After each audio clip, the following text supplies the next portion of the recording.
पवित्र देवस्नान पूर्णिमा अवसर में उत्सव मुखरित होई उठिथिला सालेपुर बजार सन्निकट जगन्नाथ मंदिर परिसर। उत्सव को अति उत्साहर सह पालन करुथिले श्रद्धालु। एही परिप्रेक्षी रे बुधवार पूर्वाह्न घंट घंटा बाजा बाणार ताले ताले चतुर्थ मूर्ति धाड़ी पहंडी रे आसी स्नान मंडप रे विराजित होइतिले। श्रद्धालु मानक हरिबोल हुलाहुली और अभिज्ञ पंडित मानक मंत्र ध्वनि मध्य 108 गरार पानी रे महाप्रभु चतुर्थ मूर्ति स्नान करा जिबा सह समस्त रीतिनीति अनुजाई पूजा अर्चना करा जाइथिला। आज महाप्रभुंकर देवस्नान पूर्णिमा प्रभु स्नान मंडप रे उपस्थापित अच्छा श्रद्धालु मानक दर्शन देइचंती।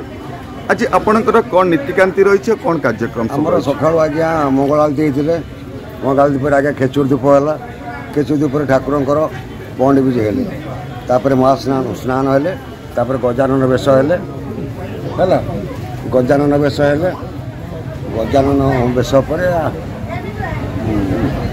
महाप्रभुंकर आज गजानन बेशर महाप्रभु जो गजानन बेशर दर्शन दौरान ए गजानन बेश हबार कारण कौन अच्छे? कारण आज्ञा जड़े भक्त महाराष्ट्र आसते श्रीक्षेत्र को से कहले मुझे जगन्नाथ को गणेश रूप देखी से रूप में गणेश रूप जगन्नाथ दर्शन कर समय आज्ञा से दिन ठार गजानन बेश प्रभु।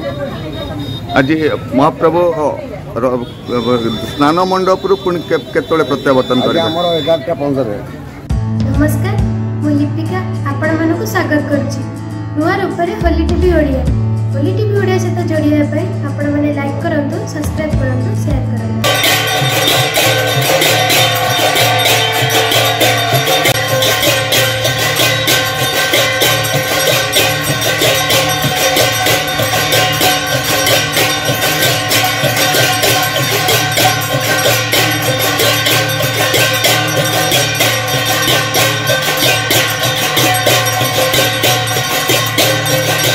परे महाप्रभु गजानन बेशरे श्रद्धालु मानक दर्शन देइथिले।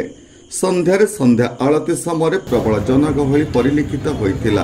रातिरे महाप्रभु स्नान मंडपरु अणसर घर को यात्रा करिवे बोली पूजक प्रकाश करिसंती। एही अवसर में शताधिक श्रद्धालु जोग देई महाप्रभुଙ୍କ आशीष कामना करिथिले।